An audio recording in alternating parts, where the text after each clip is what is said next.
And there we are, we're live, I believe. Yep, looks good there. Hopefully you guys can all hear me and see the picture okay and everything looks tickety-boo. Today is Wednesday the, can't see, 27th of October 2020, and today we're doing a live stream of a build in this little mini ITX case. This is the Inwin B1. Now for those of you that have come over from the review video of this, there's a little bit of a strange setup going on with this. Basically what I've done is an intro for the actual case itself, an unboxing, then I'm doing the actual building it as a live stream, and then there's going to be a follow-up in the original build unboxing with all the benchmarks, results, etc. So depending on what part of the video you want to see, you can either watch the intro and the end, or you can watch the intro, the middle and the end, or just the live stream, whichever you choose to do. You'll probably get a good idea of it actually if you want to get one of these or not for yourself. So anyway, let's introduce the parts very quickly, and then we'll say a quick hello to those of you that are in the live chat.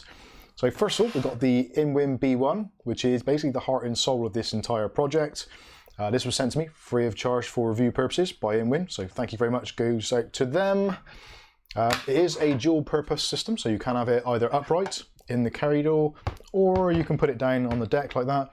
So if it's like in some sort of hi-fi unit or a media center, next to maybe like a DVD player, that kind of thing. Not that we have DVD players these days, but anyway, you know what I mean, in some sort of media center, this is pretty much small enough to fit in most of those spaces. It doesn't need air from the top, which I think is a really good thing. So if it is in one of those kind of enclosures, it can take air in from the sides quite easily. So that's a nice inclusion. But again, if you just want to put this on a desk, maybe in a reception area or something, or maybe you just haven't got a lot of room, then you can put the stand on the bottom and stand it upright. And I think it actually looks pretty decent with a little bit of RGB in there. Yeah, I think it's gonna look really nice. The legs on the back, you can actually remove if you want to. The back comes off to gain access to the drives, etc., which we'll see later. So if you don't like the look of those, they can come off. And in the actual accessories kit, there is some sticky pads, as you can see. Hopefully the overhead can see as well. I'll just put it on there. So that is the sticky pads. That's the top of the unit itself. Have a closer look at the back there. The sides, you can just about make out the fan that's in there, hopefully. On the front, you've got a single USB 3.0 and a combo headphone mic jack. And there's a very discreet power button just there, which on some angles you can just about pick it up, just there. And on this side is, again, more ventilation. But we'll see more of that as we go through and open it all up. I do apologise for the autofocus on the overhead camera. It is basically a Logitech cam, so it's just doing what it can do. Accessories pack here, so we've got those sticky feet, there's some cable ties, mounting screws, etc. You don't actually get any instructions with this particular case. All you get is a QR code, which you can scan, and you can actually get a PDF of the instructions or get it on the web page, whatever you want to do. It's pretty simple, pretty straightforward. The case itself comes with an included power supply, a 200 watt gold rated 80 plus. So 200 watts is going to be more than enough for pretty much every APU that is on the market currently and any which may be coming out. Even when you take into account two SSDs in this bottom section as well, 200 watts is going to be more than enough for that. So that is the case itself. Also, you get a power lead. Mine didn't have a UK plug, so I've had to quickly rewire that one. So that is the case that we're going to be using. Really excited to be using this, actually. It's been a long time coming. In the case, we're going to be using motherboard. So it's going to be the ASRock B550M ITX/AC, which is basically the cheapest ITX motherboard for AM4 you can pretty much get at the moment, with a little bit of longevity. There are alternatives, the B450s, and even there's some AB350s on the market still. This is around about £130 here in the UK at the moment, which is about £10–15 dearer than some of the B450 boards, like the older Fatality boards and the old Phantom Gaming, I think it is.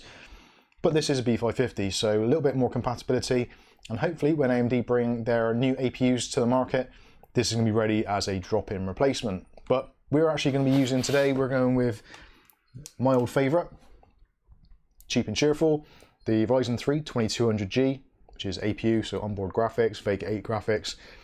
For what I'm going to be using this for is basically a media center underneath the PC in the front room for watching movies at Christmas, all that kind of stuff, streaming, whatever, and a little bit of very, very light gaming, which this processor, this setup should be absolutely fine for. Well, sorry. Kath looked at me as if I'd not done something or said something. You did say it was Wednesday. Did I say it was Wednesday? What day is it today? Tuesday. It's Tuesday. Wow. Who'd have thought? Time travelling as well.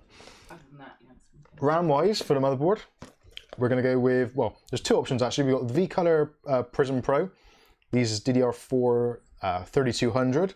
Really nice DDR looking sticks with lots of RGB on the top. Those are a possibility. There is some possible issues with this being a Zen Plus part on a B550 board. I've already tried it and it does actually post, but XMP is an issue with this RAM. Some Corsair RAM I've tried as well. So if that doesn't work out, I've got some Trident Z RGB. This is actually some of the original OG Trident stuff. This is actually DDR4 2400 XMP. So it's 2133 stock XMP 2400. So realistically, if that doesn't work and the Corsair definitely doesn't work, then I think this will look nice in there as well. A little bit of RGB bling just coming through. I don't want it to be over the top, just a little bit of lighting just to show through that top lighting section. So that is the RAM choices. I think I'm going to go with the Trident, to be honest with you, just to keep the price down, and also that RAM is better served elsewhere, but we'll see what happens. Cooling wise, going to be using the thermal IC cooling pad, the carbon fiber pad. If you've not seen one of these before, you can see it there. It is basically just a little tiny sheet of carbon, which you can use instead of a thermal paste. A lot cleaner to use, a lot easier to apply. And also I am going to be getting some new coolers coming through shortly for mini-itx. So we've got a Gelid Solutions, the AM4 Silent, and also Noctua kindly are going to send us their mini-itx cooler as well. So we'll be doing some benchmarks between those coolers in this case coming up. So if you want to watch that, don't forget to subscribe and all that kind of usual jazz. On to the storage. Now storage, obviously, the B550 boards, one of the major selling points of this board is PCI Express version 4. There is a slot on there that can do it, but for this particular setup, because it's a relatively low-end or budget-minded system, it isn't going to be overloading the system at all. The most it's probably going to be doing is some light gaming and a little bit of streaming, sort of Amazon Prime Video, Netflix, that kind of stuff. So I've gone with a 1TB SSD. This is Silicon Power's A55. Really good 3D NAND, decent read and write speeds like 500 megabytes per second, read and write, 3-year guarantee, etc. And again, Silicon Power were kind enough to send us this drive, not specifically for this build, but for review purposes. So I figured I'd make use of some of this stuff that we've been sent, such as the case and the storage, make ourselves a nice little system. Yes. Ricardo's going. Oh. But you haven't even said hello yet. Hello, Ricardo, and goodbye, Ricardo. And speaking of which, let's say a quick couple of hellos to those of you in the chat. So we've got Ghost Adder was in first, British Noob, ClickTech Kev, also Welsh Tony's unboxing reviews and guides, Kenny D, Mr. J84 says, awesome, love these videos. Thank you, mate, appreciate that. Matthew Day's in, and it says, lunch and a stream. Not sure which sandwich will satisfy my food itch. I just had a mulligatawny soup and some bread. That is all I've had today. Pretty good though. Odran Phelan says hype. British Noob says only 2 minutes, basically on time. Not too bad. Who else we got in here? Mark Griffiths says afternoon all. Ricardo, hi Mike and Kath, hi everyone. Waldo135 says hi Mike and Kath. Ron Mowring says hello. Tristan G says good morning from Seattle. Good morning, sunny Seattle. Although I doubt if it's very sunny there today. Joshua Day says hello. Odran says, can we get 25 viewers? Well, we're on 28 by the look of it at the moment, so we've done that. Awesome. Someone who should not be named says, I've not been here. Sorry? It's pronounced Orin, not Odran. Oh, Orin Phelan, sorry. I do apologise. Where are we? Let's make sure I'm not missing out anything particular. Sam610's in the house. Hey Sam, I haven't seen you for a while. Where are we? I think that's pretty much up to date. Mr. J says, cool videos. Hello from UK. It's grey overcast sky in Seattle. Ours is leaking. Yeah, ours is not looking good at the moment. Right, let's get on with this. So, let's start with the motherboard. That's going to be the best place to start, I think. Get everything built up, and then we can take a look at the case. And whilst I try not to bend any of the pins on the processor. So this is the ASRock B550 ITX/AC. It's actually a pretty nice little board. You've got all the features you really need these days, plus possibly a few that you don't. It does have onboard Wi-Fi and Bluetooth, which is always nice to see, a nice addition. Pretty compact board, again, it's ITX, so most of them are in a relatively small form factor anyway. They do kind of adhere to that same kind of square shape, as you can see there. One thing this particular board doesn't have, which is a little bit of a letdown, for some it may be anyway, and that is having 2 NVMe slots. It only has the one on the front. Obviously in this situation I'm not going to be using that anyway, so it isn't a big issue for me whatsoever. The heatsink on the VRM is a little bit on the small side, but again, that does give you a little bit of flexibility for putting larger squat CPU coolers on the top, so things like the Noctua or some of the Superflower type things. I think Scythe do one as well, which is particularly wide, like the Ninja or something, which has got a downdraft to it. So yeah, essentially it's nice and straightforward. So because first of all I haven't remembered which RAM I put in here last, I'm actually going to go ahead and clear the CMOS. So I'm just going to put a screwdriver across the terminals there to clear the CMOS, just in case we get a no boot situation. I haven't actually tested the power supply in the Inwin case, so potentially this might not even boot anyway, but I'm going to do everything I can to make sure that it does. So to put the CPU in, nice and easy, all we need to do is to line up the triangle in the corner there with the triangle on the board, or alternately, if that's a little bit complicated or your eyesight is slightly failing, then if you look at the actual motherboard itself, I'll get that a bit closer for you, then you can see it does say socket AM4 on there. And if you get the Ryzen writing on the CPU to line up with where it says socket AM4, so basically you can read the whole lot straight through, then it's in the right way, and you should find the processor just flops into the socket, slam down the retention arm, that's the CPU installed. Pretty straightforward, pretty easy to do. So next up, we're going to remove the standard AM4 mounting bracket, because we're going to be using the AMD Stealth cooler, which actually didn't come with this processor. I've actually robbed the Stealth processor cooler from the Ryzen 5 3600. When you take these screws and plastic bits out from your motherboard, put them in the motherboard box, keep them safe just in case you need to change something at a later date. So stick that in the motherboard box over there. So we need to use the mounting plate on the bottom. Actually, what I'm going to do is, at the moment, I'm going to move the foam off the bottom just so we can apply a little bit of light pressure onto the motherboard. So where did I put the cooler? Ah, sorry, Kath, can you pass that cooler over, please? Thank you very much. So this is the Wraith Stealth cooler. This is the older version with the 7 blades rather than, I think the more modern one has 5 blades, but this one's a little bit quieter in my opinion. Standard setup, so you've got mounting points there, and you've got a PWM connector. So nice and simple. On this one, because of how close the cooler is to the RAM slots, we're going to have it so the AMD logo is facing this way, over towards our VRM section. So, oh, almost forgot.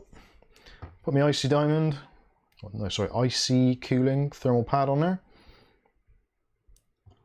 Get that lined up. I think that's a little bit bent actually, but that'll soon flatten out when there's some pressure on there. There we go. So now what we need to do is to marry up the lugs on the cooler. Now I generally do this from one end first, and then lower it down, and you should find it holds the thermal pad in place nicely. So we'll just put a little bit of pressure and holding that in place so it doesn't pop out the way, and then we'll just tighten these up, do a few turns on each one, and then do a bit of a crisscross pattern. few screws on each side. And then should be just a couple more just to finally fix it down. With the thermal pad, you don't have to be particularly careful about your tightening method because it doesn't squish like traditional thermal pastes will. So that is a little bit of a saving grace. You don't have to be particularly orthodox in your methodology. That was a big word. So next up, we're going to put our PWM connector into the cooling fan header, which is this one here at the top. So hopefully you can see that there. So that is our CPU cooler. There is also a header for our addressable RGB, 12 volt RGB, and there's a chassis fan header there. And there's also another chassis fan header in this bottom corner. So we've got plenty of cable on the cooler actually in the case. So it should all be good. So that is our final thing. Give this fan a turn just to make sure that none of the wires or anything are sticking up from the bottom, actually preventing it from spinning, because it is an absolute pain in the backside if it doesn't work properly. So next up we can install our RAM, which goes into these slots. So we'll open up the jewels there, and we do open up that jewel there, that one there. On this particular board you only need to do the top ones because the bottom ones are fixed. So let's go ahead and install our RAM. So at this point I'm going to ask you guys actually which would you prefer? What would you like to see? Do you want to use the V color, or do I go with the Trident? I will let you decide on this one. Where is this PC going? The PC is going in the living room as a light media center and light gaming PC. Waldo135 says the Trident. ClickTick says LPX. Tristan G says V color. British Name says V color. They look better in my opinion. Okay. V color. V color does look better. Okay, V color it is. So with the V color, got the Prism RAM. I do have a little bit of a soft spot for this stuff. It does seem to be very reliable. So one.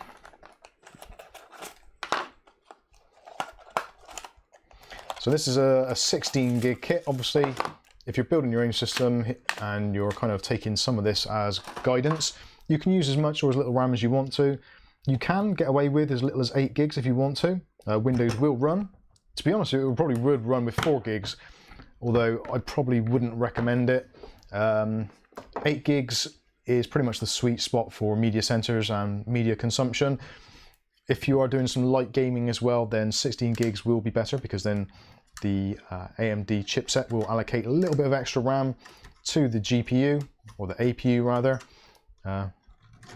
helping things along a little bit. And 6 gigs of RAM for Windows isn't really enough in my opinion. It does leave it a little bit lacking.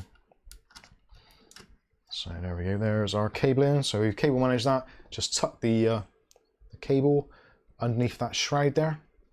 That keeps it in place nicely. So that effectively is it. That is a basically a system. The only thing we haven't got is storage, which we'll put on or attach later. But yeah, that is pretty much it. Very small, very compact, and actually surprisingly heavy. So I'm going to put it down. So that is the system built up, or at least the majority of it. So next thing to do is to prep the case. Now, luckily, the case needs very, very little prep at all. The power supply is included, as we discussed a little bit earlier. So we don't have to put a power supply in. We don't really have to worry about much cable management, to be honest with you, because most of that is kind of done as well. So what we are going to do is we're going to strip it down a little bit now. So we're going to take the top off first of all. Now to take the top off, turn it upside down, put it onto something soft so you don't scratch that tempered glass. And on the back, if I angle that around, you can see there's 2 screws. So you've got one there and one there. Hopefully you guys can see that. Are you on the wrong camera? I don't think so. Well, I kind of am. Kind of not. I haven't made my mind up yet. So just 2 screws. We'll take those out with my slightly less than perfect magnetic screwdriver. Unmagnetic. Yeah, it is most unmagnetic. This screwdriver is basically like an MP. It's got some kind of repellent in it. What kind of rating's that? Rating of the PSU is a 200 watt gold rated 80 plus. So that is the main body of the chassis itself, and that is the tempered glass front. And hopefully you can see there's loads of ventilation, so you've got loads of vents on that side, and there's also loads of vents on that side as well. So even though it is a closed top, which is probably good for things falling actually down onto it, well, depending on how you got it set up, this front section isn't ventilated. I don't think it really needs to be. There's a lot of open out space on the side, so it's designed to be a negative pressure system. So you've got an 80mm fan, which is currently in the exhaust position, which is here at the back, and you've got this nice filter on the front. So the filtered air comes in through here into the power supply as well, because the power supply's got a little tiny fan on it. So that's going to keep the power supply cool. The rest of the air will then wash over the top of the power supply, which then puts it pretty much perfect line with where the CPU is going to be. So it's going to come in, go up over the power supply, then down into the CPU, then it's going to be pushed out through the back through this 80mm fan. The 80mm fan is a PWM fan as well, so you've got loads of control over that, proper granular control rather than being kind of voltage steps, which isn't brilliant. They do get the job done, but it's not brilliant. So that leaves the system. You can see there's a bunch of wiring. Most of the wiring is kind of in the right places already, so you don't really have to do much to it. But what you have got pre-wired, so you've got a HD audio, which is ready to go. You have got, and this is actually something I really do like, this is a pre-wired power button. So all you need to do is put that onto the motherboard. That's got all your I/O for the hard drive LED, power switch, etc, etc. So it's nice to see rather than individual pins. You've also got a USB 3 for the USB 3 port on the front. And I think that is it for the kind of the bulk of the I/O. You do also have the pre-wired Sata ports as well. So there's, at the bottom of this system, there's two sections for putting a 2.5-inch drive, either a hard disk drive or SSD. And the SATA cables are kind of pre-wired and the power is pre-wired into it. So all you need to do is connect up the SATA cables to your motherboard and you're pretty much good to go. On this side is the connector for the fan. So actually if I take the twist stick off that, just to get it away, and then we can put the motherboard in pretty much straight away. And we have a delivery. What will it be?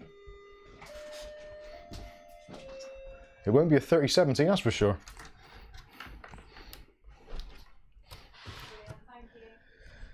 So let's go back to, oh actually I/O shield. Let's stick the I/O shield in. Put that in there, that is going to be a very good idea.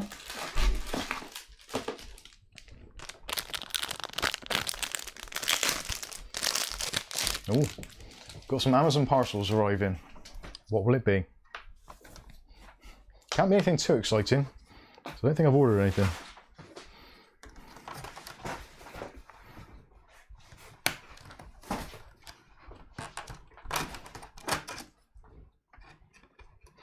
So let's get this I/O shield in.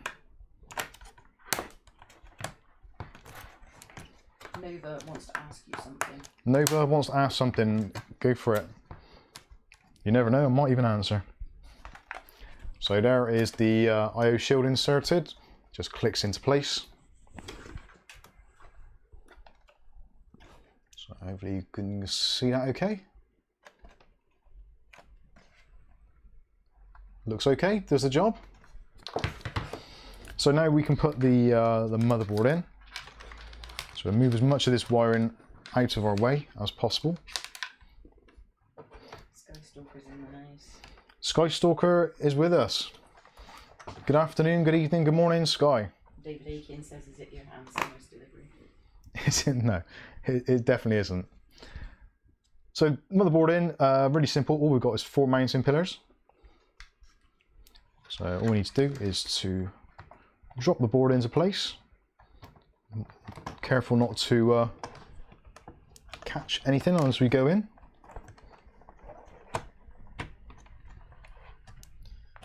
And there is actually some mounting lugs on the back side, which holds it in place nicely and also gives a nice bit of firm pressure towards this front section. So yeah, that's it. That is the motherboard installed. Very, very simple. So now what we need is some motherboard screws, which I believe are in this container or bag. Container. Wow, who's been watching QVC? So how are we all doing today? Are we excited about the 3070 launch? If you've got a 20... Oh, my magnetic screwdriver. Right, let's trade up the screwdriver for a different one.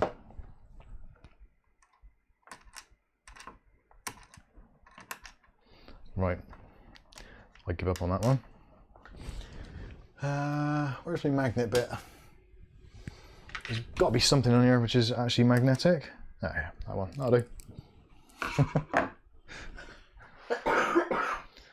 So we have actually got a like a grounding wire there for the power supply. I'm not sure where that actually connects to. It doesn't say. So I think I'm actually just going to use it there. Oh. First world problems, everybody. First world problems. I'm sure that is a grinding strap. Thank you. So let's stick that on there. This is a little bit fiddly if I'm completely honest, but hopefully that'll do. Don't say I have to drop it 3 times. Yeah. So there's that in place. You don't always have to earth out motherboards. Generally it's done by the case, but in some instances, because this is mostly ABS plastic, it's probably a good idea to have some kind of grounding to the board from the power supply. You can get all kinds of weird stuff happening with electrical static, so better safe than sorry in my book. And the last cable is going to be right in that corner, just to make life difficult. Please don't drop, please don't drop, please don't drop. Nice.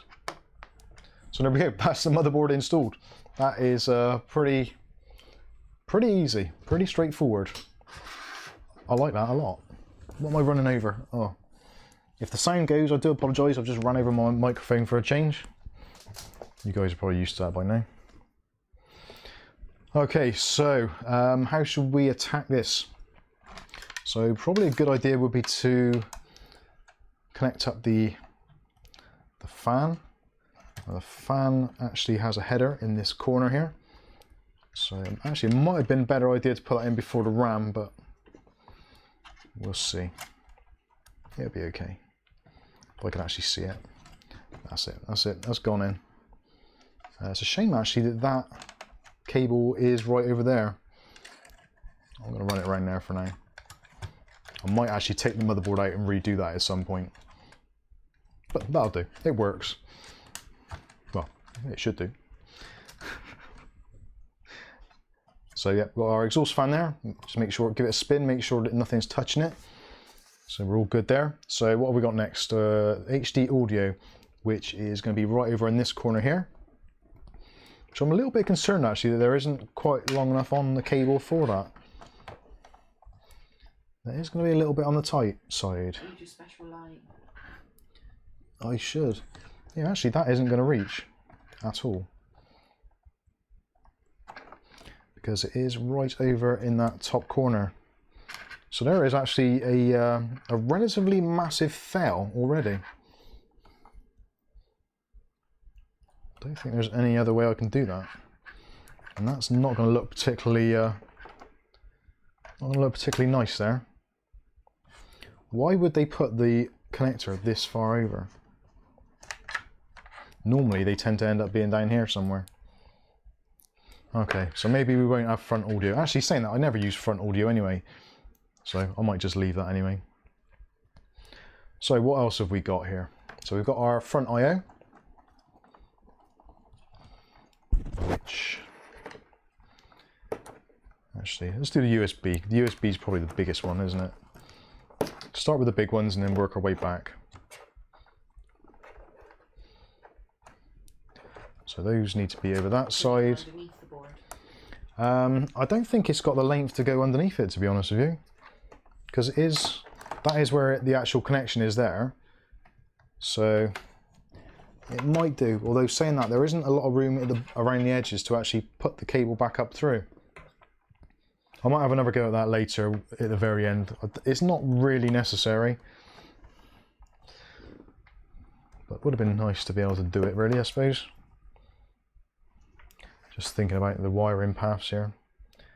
So our main 24 pin connector is actually in a rather stupid place as well. Well, not stupid, but it's kind of up here, so I suppose I could go around that way. A little bit messy though. But then I suppose that's pretty messy going that way. Well, I guess we don't have a graphics card in here, so there's not really a lot to get in the way.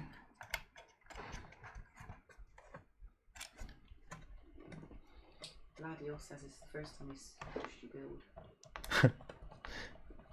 It's a sight to behold, it really is. Well, if I stick that in there,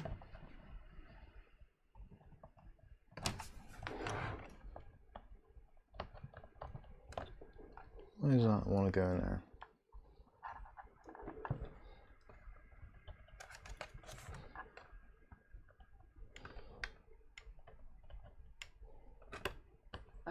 Off gaming.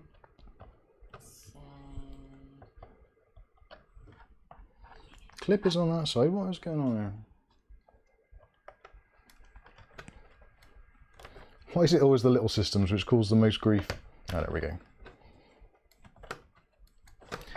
So that's connected up now. That's our supplementary power supply connector. We could really, I suppose, almost get it to go around there. It is, again, there's a little bit on the tight side. We'll do it. It's going to be kind of blocking the main 24 pin. So maybe these wires could have been doing a little bit longer. Depends which boards they actually kind of designed this on or tested it with. Off gaming asked, he's got R3600, 120 or 240 AIO combined. I don't know. I'll have to have a look at that.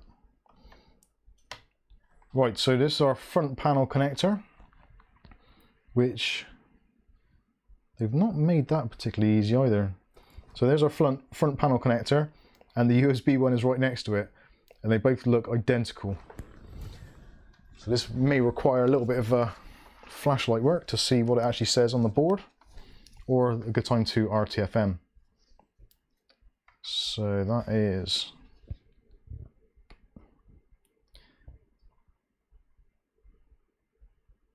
panel. I think the lighter coloured one is the USB. We'll find out if it goes bang. Actually, saying that, we haven't got another USB anyway, have we? So yeah, that's fine then. If it's a 50-50, I can work with that. And if there's only one, even better. So front panel connector just plugs in just there. And stupidly, I looked at the light just now and I can't see a thing. It's like when you look at the sun and you can't look at anything else for a little bit. Actually, that'll only go in one way anyway. So there, that is the front panel there. Yeah, of course, yeah, USB and front panel connectors are wired slightly differently because the extra pin is in a different position. It has been a while. I'm a bit rusty. So, USB 3.0, that's straightforward enough, that can go into there. And there should be a satisfying click. And there was a semi-satisfying click. Let me just fold that down a little bit. There's the one thing about these smaller builds, they do tend to be not messy, but quirky. Let's see that. So that's our SATA connections. C McKnight thinks you should have done an Intel system. C McKnight thinks I should have done Intel. Yeah, you're probably right actually. I was looking at some Intel stuff, but fortunately I had a AMD CPU here, which wasn't currently being used, so it did make sense rather than me spending money. You guys know I don't like spending money. You need some balance on the channel. Bias is getting a bit extreme. It's not bias, it's just I'm skint. There's a difference.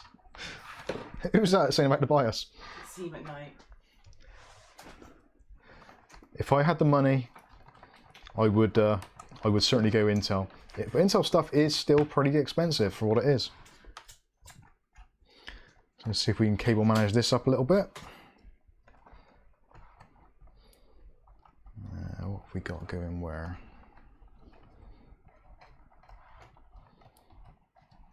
Although really we don't need to cable manage this too much. Although it would be nice if we could. I'm not really keen on folding that either too much.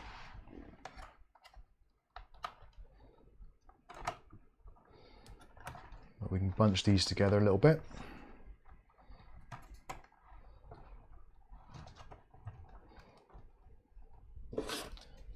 So hopefully you can see kind of what that looks like. Maybe you can, I don't know.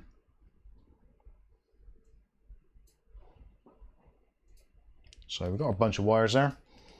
Let's turn that off. And this will be a good point for a cable tie or a set of tweezers.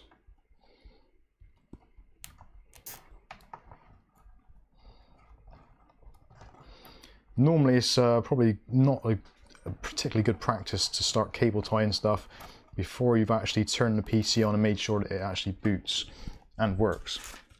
Because otherwise you could end up having to undo all this, which you may well see happen in the very near future.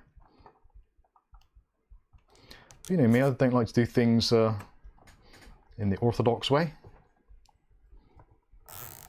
Just wing it, see what happens. If it goes wrong, fix it later.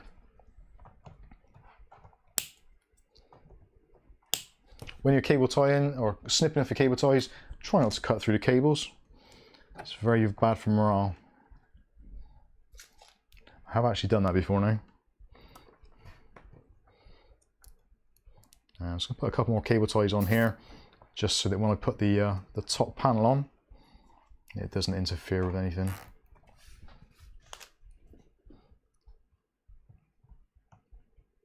Oh.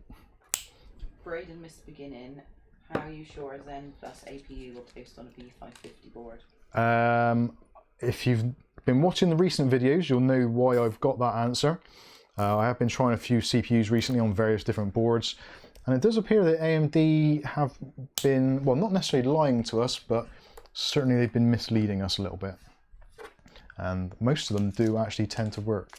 I have tried this processor on this particular board already with various different configurations of RAM, and it actually has worked pretty much every single time. So yes, it's going to be fine. So there is a close-up. Hopefully you guys can see that.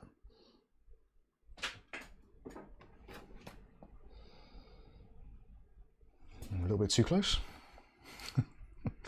Let's have a look at ABS. So we've got our cables managed reasonably well there. The good thing is we're not actually impeding on anything.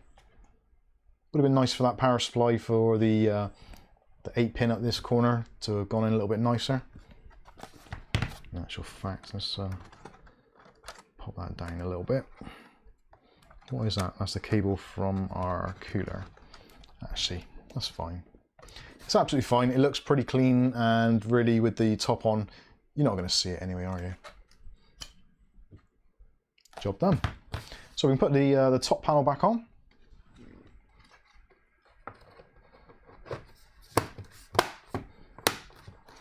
And yep, there is definitely some clearance between the CPU cooler and the glass, which is nice. Put the screws in first. We'll put the screws back in the top now.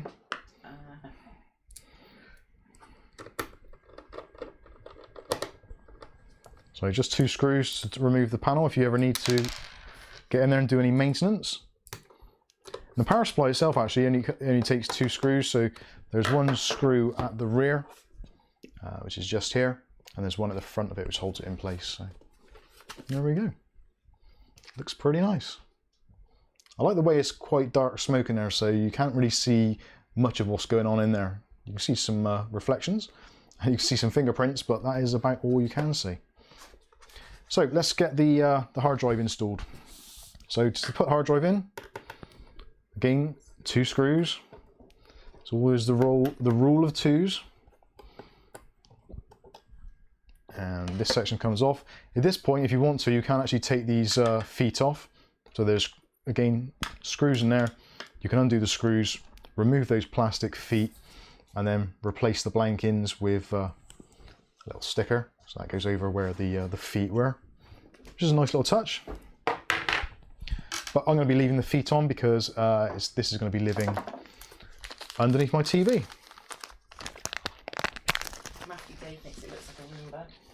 It looks like a Roomba. It does. If it did vacuum in as well, it'd be brilliant. So now we're going to put our SSD in, one way round. So this is our SSD.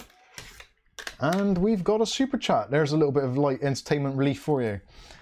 So if for those of you not sure what the hell's going on, RGB light is connected up to the super chat system. So if a super chat comes in, it triggers the light and gives me a visual warning. So if I'm doing something else, I can see who it is. And let's have a look through and see if we can see who it's come from. Braden. I'll catch up. Braden Nelson has sent us a $2 super chat. Thank you very much. And says, I wanted to see the RGB. Well, hopefully you have now. Not and that dark in here. hopefully you'll be seeing some more. Oh, sorry. I was watching it on the screen rather than in Kath was watching the delay. Where are we? Let's get back into OBS. There we go. Anyway, so this is the SSD we're using. Again, silicon power. This is their A55 model, 3D NAND flash, 1 terabyte, and it's got onboard caching, etc., etc. Nice little drive, and it's going to fit absolutely perfectly. So what we've got is 2 receptacles there, which actually, if I get a bit closer, you can see that. Trying to drop it. So you can see there's 2 SATA ports there. You can get rear access to NVMe if you've got NVMe on your motherboard. This one hasn't on the back there, so unfortunately there's no chance of that. But see, there is a little thumb press, which is this one here. So that is the release mechanism for the drive. So once they're slotted in, if you want to take them back out, you can just press that down and slot the drives back out again. So what we need to do is to put some screws in the bottom of this. Now some of these screws are actually look like a little, I don't know if you can see it actually, there's kind of little spacers on them. So those are the ones we need to use.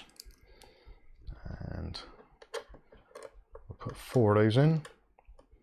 I'm actually really keen to see what this system's like. I do have a media center PC in the front room actually, but it is quite old and it's getting very, very slow.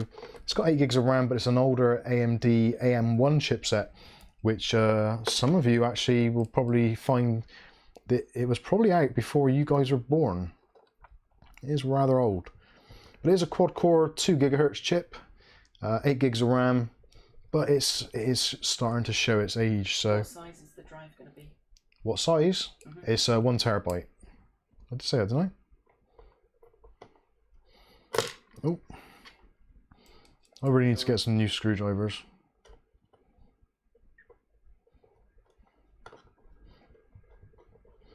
So we're going to put the 4 screws in. Like I said, they've got slight standoffs on them, so they don't screw all the way into the drive. They're designed so that they lock into place, like a lot of drive caddies do. And this is one of the systems I've actually been trying to get done and out of the way now for probably the best part of 2 years. I keep on threatening that I'm going to do it, and for some reason it just doesn't happen.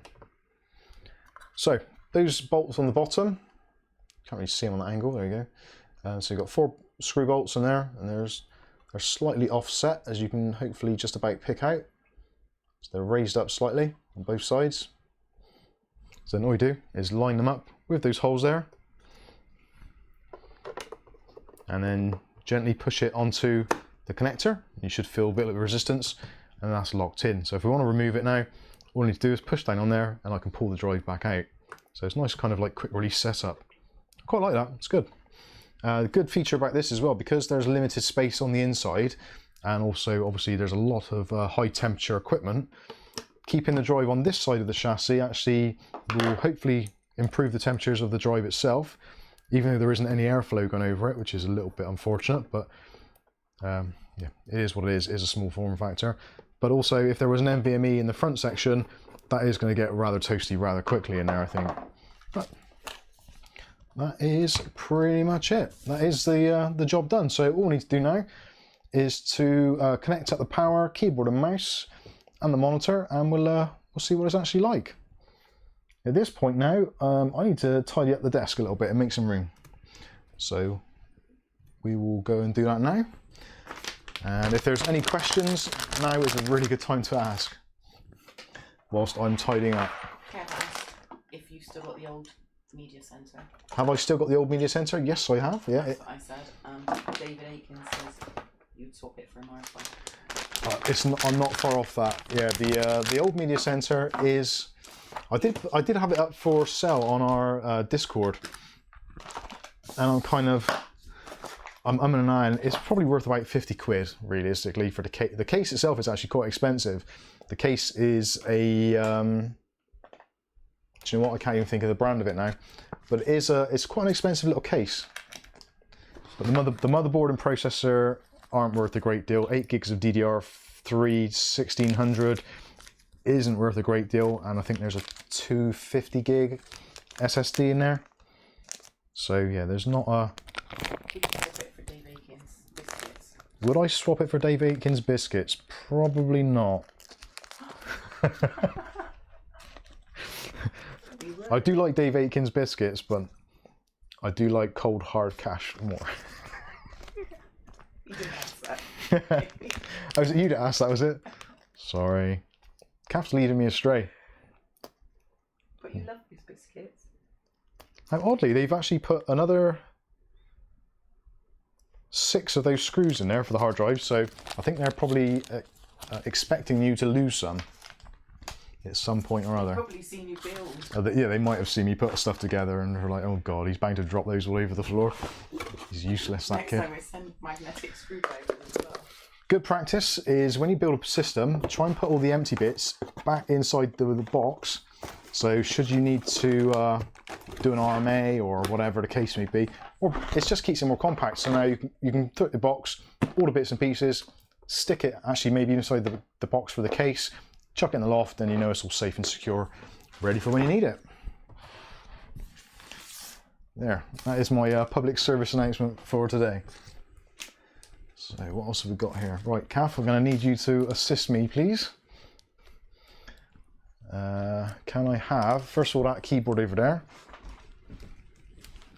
Thank you very much. So today we'll be using the Logitech, the K400 I think it's called. That'll be our method of input control. So we'll plug that in now on the rear. Oh, that's what I didn't do. I didn't plug in the Wi-Fi antenna. So we better go ahead and do that. Where have we got a socket free? Oh, I've got a socket free. Awesome. Thanks, Cav. Don't electrocute yourself. I'm a bit sparky like that. So plug that into the back. And the HDMI cable, we're going to definitely need that. And in a minute, Cav, you're going to have to move the camera around a bit.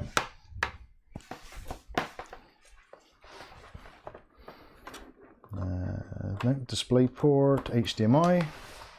So that's all good. Let's get rid of some of these tools. And that is junk, junk, junk, and junk. Thank you. Back to the Throne asked, is the height of the cooler you use smaller than the new ones as far as height wise? I measured it as 50 mil. The cooler I used. I'm not too sure what. I think the Wraith Stealth is 50 mil. And what are the new ones? I don't know. I haven't got a new one, but I'm pretty sure that is about right. So See, might think that looks like a fan heater. it does look a little bit like a fan heater, actually. And Dave Bacon said it looked like a steam cooker. No. So. I think it looks pretty cool. I quite like the look of it. It's a little bit different. It's not like a usual kind of just angular blob. It is a blob, but it's not like an angular blob. Inwins are very... Yeah, Inwin design is... I'm pretty sure at Inwin design every Friday or something they take the staff out for, I don't know, some like lots of beer and wacky backy, and then they all sit them back down in front of the design boards and say like, right, design a new PC case. Like Alice. Yeah, the Inwin Alice was a very good example of that. The D series, all of the D series were like that, really. So there is our antennal, as they say in Bristol. I've got this new lights, a little bit of light shining through. Quite nice. Stop. Sorry. Me. My reflecto porning calf, I do apologise. Has that got you? I don't think so. There's a bit of delay on there. No, it's just the bottom of the camera. You're alright. Right, moment of truth. Let's see if it actually works. Oh, we've got a blue light come on. That's a good sign. As long as we get a blue light on the monitor over here as well, that'd be really good. Bang! I need my Windows install disk, hopefully. Disk? Disk. Not disk. USB. Oh, I saw I saw a brief flicker on the screen then. Hey, there we go. Oh, Kath, can you spin the camera around so you can see the screen? Thank you. You look at my screen. See whereabouts. Keep going, keep going, keep going. It's not even in it now. That's right, right. Keep going. That'll do.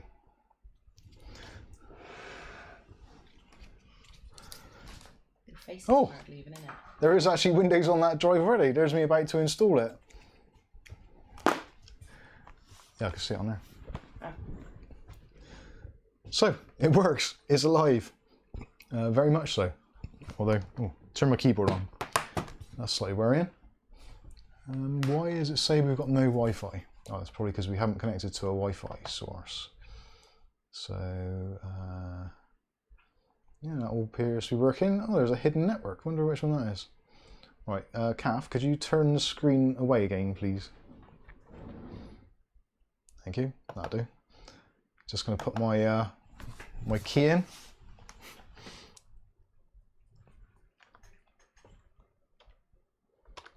I thought I was going to have to do a full Windows install then. Danielle says she's got that keyboard and it looks different. She's had those for years. There's a K400 and there's a K400 Plus. This is the Plus version. So I think this one's got an extra button. Left. Yeah. Oh, right. Yeah, that's a bit weird. Go back to that screen. Yes, please, yeah. So that is, yeah, it's all up and running, and it posted and worked. That's that is, for me, that's actually quite impressive. I didn't realise there was actually a Windows install on here, so that's pretty handy. It's probably not the best thing to do to run an older Windows install. I'm trying to think what is on there. Macrium Reflect. So I've obviously copied it off of something. Let's see what what's going on. So Ryzen 3 2200G, and sort of boosting up to about 3.7 gigahertz. So that's all good. Memory wise, we are running at 1300, so DDR4. So that's running at 2600, which actually isn't too bad for that. You could do DDR4 3200, but APUs, especially with Zen Plus, they were never particularly good with higher speeds anyway. But that'll be fine. That is, where are we? SPD, so V-color. Yeah, CAS latency, what are we at?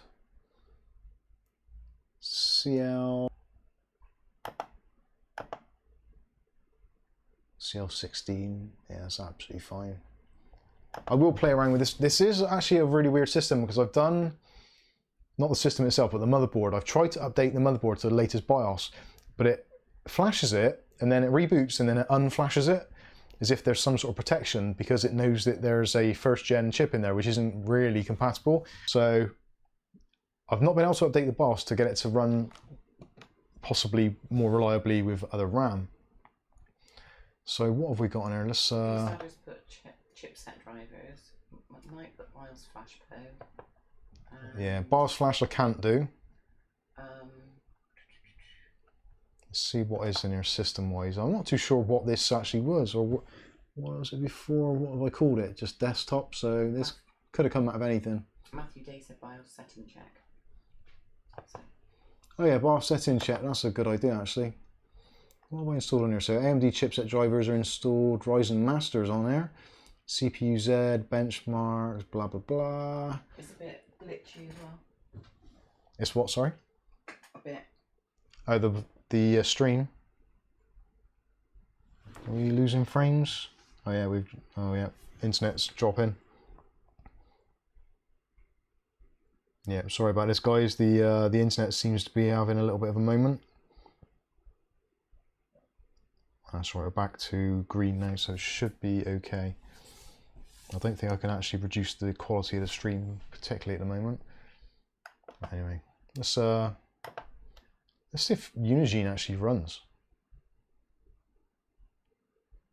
Normally, you should really wipe whatever's on the drive, reinstall Windows, get all your chipset drivers and that. But having said that, if it works and doesn't blue screen or die, whatever works for you. Is that going to be the first black screen? There we go. I've just proved myself completely right. Would probably do a fresh reinstall. Yeah, probably running Unigine after first booting up with a slightly bizarre setup. Especially seeing this is APU and there's NVIDIA graphics on there. That's probably not the best of ideas. Although I can see that the hard drive LED is still flashing, doing something on the front. Which, if I spin it around, you can maybe see that. Or is the stream? That stream's died on yours, hasn't it? Yes. No. And the stream has gone, Tony's put. Matthew Day asked, have you got your new mesh set up? Yeah. Right. That's working now. Oh, flipping it. Settings. Output. I don't think I can reduce this much more.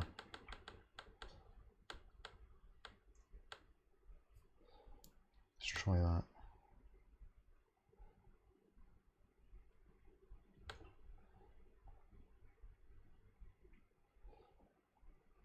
Looks like it's died. I've got a big red cross there. Oh no, it's coming back. Are we still there? Error, YouTube is not...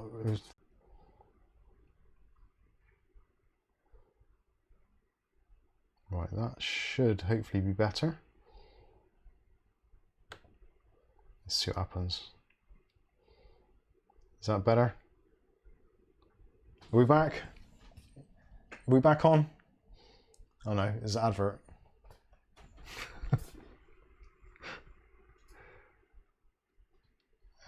We are back. Oh yeah, yeah. Try refreshing, guys. If it's not back. British News says hello there. It appears we're working. Right, let's boot this up into the BIOS, so you guys can see what the BIOS looks like. I know that's. Did you hear what I said just now? Probably no. What was it? Ton Gregorio said the more they stare at the case, the more it resembles a giant Apple Watch. A giant Apple Watch? It could be, couldn't it? Right, Kath, can you line up the camera on the screen so you can see on the... Just the screen? Yes, please, yeah.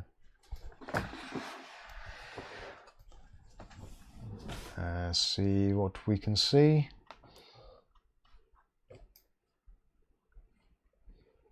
Seamanite says, dislike the stream for glitches. Hey, watch it.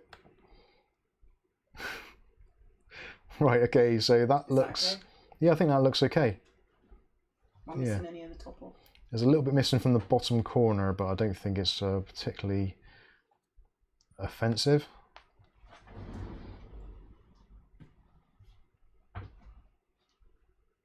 Okay, right then, so let's look at the BIOS. So in the BIOS for this board, we've got the UEFI BIOS, so AC version P.100. I can't update it any further than that. I have tried, it will not do it. The RAM's running at DDR4 26666, which is actually probably pretty much around the sweet spot for the APUs anyway. You probably could get a little bit more, but it doesn't seem to like XMP with any of the memory that I've tried so far on this particular BIOS with this chip, which is a little bit disappointing. In the OC tweaker, so you've got overclock mode, so you've got your bus speed, so you can do a manual overclock on the bus speed. So you've got your B clock, so you can overclock from there if you wanted to. Obviously, if you do that, it will overclock all the bus, so PCI Express, PCI, USB, all that kind of stuff. You've got your SoC voltage, which you can adjust there manually, your graphics clock frequency, your GFX core voltage, and you've got your DRAM XMP settings, DRAM frequency, your 2.5 volt voltage, which you can change as well, and you've got other voltages there. So you've got CPU load line calibration, which you can change to whichever you want to. So I'll set that to auto. You can change it to 4, although it looks like that's what it's actually defaulted to anyway. SoC load line calibration, again, is set to level 4, which is actually quite a low one. I think it works the opposite way around. So yeah, voltage controls, you've got all that there, your DRAM voltage, so you can change that manually should you need to, which I might have a play with later actually to see how things go. So that is that section. What else we got? You can save various BIOS profiles as well, up to 10 I think it is. Yeah, 10. And you've also got the defaults, etc. So that is in the OC tweaker. In advanced, we've got CPU configurations. So again, you can see the Ryzen 3 2200G, which in theory doesn't work with this particular motherboard, but it certainly appears to be right now. Gives you all the information there, max speed, etc. 3500, blah, blah, blah, cache per cores, all the usual stuff. And underneath you've got NX mode, virtual machine mode, hyper-threading, all that kind of stuff. You can choose all those things there if you want to. In the tool section, you've got your easy RAID installer for setting up RAID. For this particular setup, actually, RAID might not be a bad idea for 2 drives in the bottom if you want to set up some sort of NAS. You've got this SSD secure erase, so you can go through and erase the disk, but we won't want to do that. NVMe sanitization tool, so you can sanitize your NVMe drive if you're selling a system or whatever. And instant flash you can go into for doing BIOS updates. If the USB stick was in there with the BIOS in there, it would detect it and scan through and then allow you to update it. Hardware monitor, so currently CPU temperature is 57 degrees, which is probably a little bit on the high side, but not terrible. Motherboard temperature 39, which is perfectly reasonable for this size of case. CPU fan speed is 1300, chassis fan speed, etc. That's just one thing I haven't touched on. Actually, it is pretty silent. There's a very, very, very light whisper of air, and there's a little bit of heat coming out the top of the chassis. So, yeah, seems to be doing well. Matthew Day said, "Don't forget you put it to manual." What did I put to manual? I'm not sure. Oh, for the overclock. Yes. And C McKnight said if the lid lifted up on it, it would look like a small air fryer. Yeah.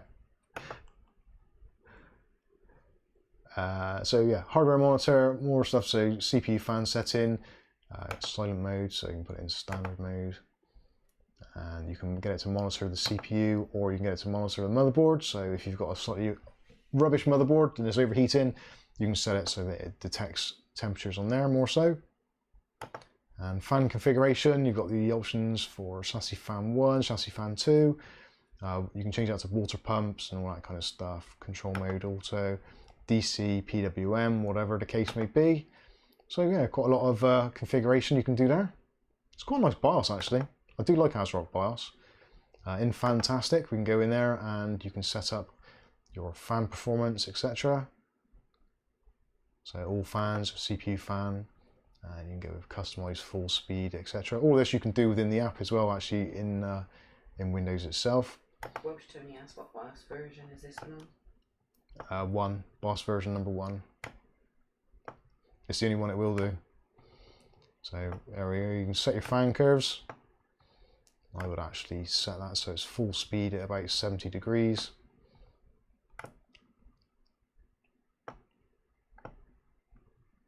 I think that's more of a more realistic curve, although if you want it to be a bit quieter, yeah, to ramp a bit heavier towards the end. So apply that. Yeah, that's a pretty decent fan curve. That should stop it getting into any kind of bother. The chassis fan, again, you can do the same thing there. So if you want to, you can modify all that. So chassis fan, you can quieten right down if it's a little bit on the noisy side for you.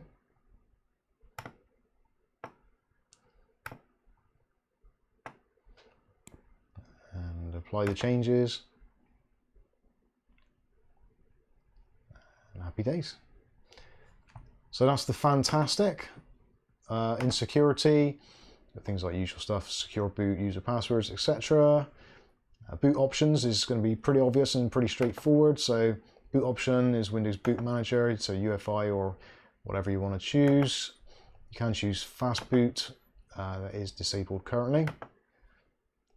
And you've got CSM, compatibility support module, etc, etc. So that's pretty much it. So let's exit out there, so save changes and exit.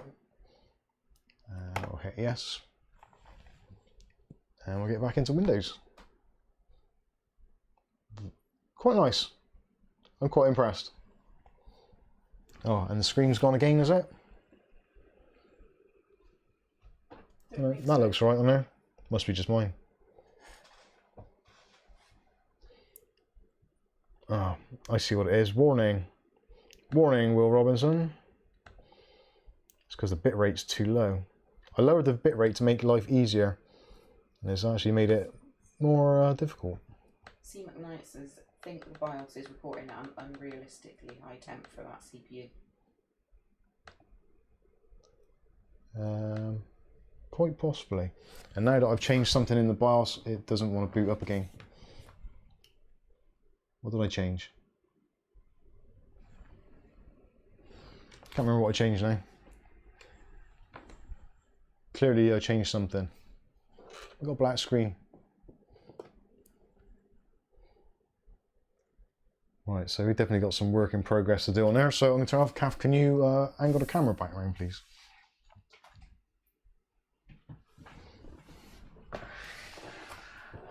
Sorry. That's right. I'm dizzy. There This we go. isn't on your eyes anymore, does that matter? No, that's right, that's fine. A little bit on the high side. That's better. Anyway, so there we go. That has been the build in the Inwin B1 with the ASRock B550 ITX AC. Actually gone right. It's doing something weird now. I probably need to go through, wipe it again, and do a fresh install just to be on the safe side. It's saying clear CMOS. Clear CMOS, yeah, it will need to be. Why is that? Let's refresh this screen again, because it's doing some weird things. Yeah, I'm gonna have to clear the CMOS, I think, and start again.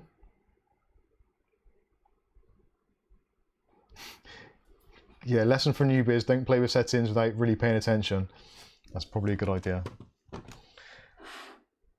Oh, if I have an air fryer in the view. Yeah, air fryer. I've still got that warning on there saying that the stream's current bitrate is lower than the recommended bitrate.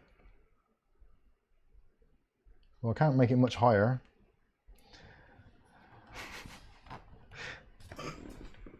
See you at night. Don't build a computer in a popcorn machine. Okay, right, that is, yeah, the build's done. Build-wise, I'm happy with it. The software, I'm gonna have to look at and see what's going on. Again, this processor, although technically it does work and it posts and boots, There's something it doesn't like about the BIOS being reset or changed, so I'm going to have to go back in and take another look at that. But that's going to wrap this one up. Thank you all so much for joining. Thanks for the super chats. Thanks for all your comments, etc, etc. If you want to see the beginning of what this video is, the unboxing, and also then subsequent results after benchmarks, etc, then the entire video will be released in a few days' time, hopefully. There's obviously going to be other videos released, so if you want to watch those, click on subscribe and the chime icon, and you'll be notified of future video releases. But yeah, that's going to wrap this one up. Thank you all so much for taking some time out of your day to watch us, and hopefully we'll see you in the next one. Thanks for watching.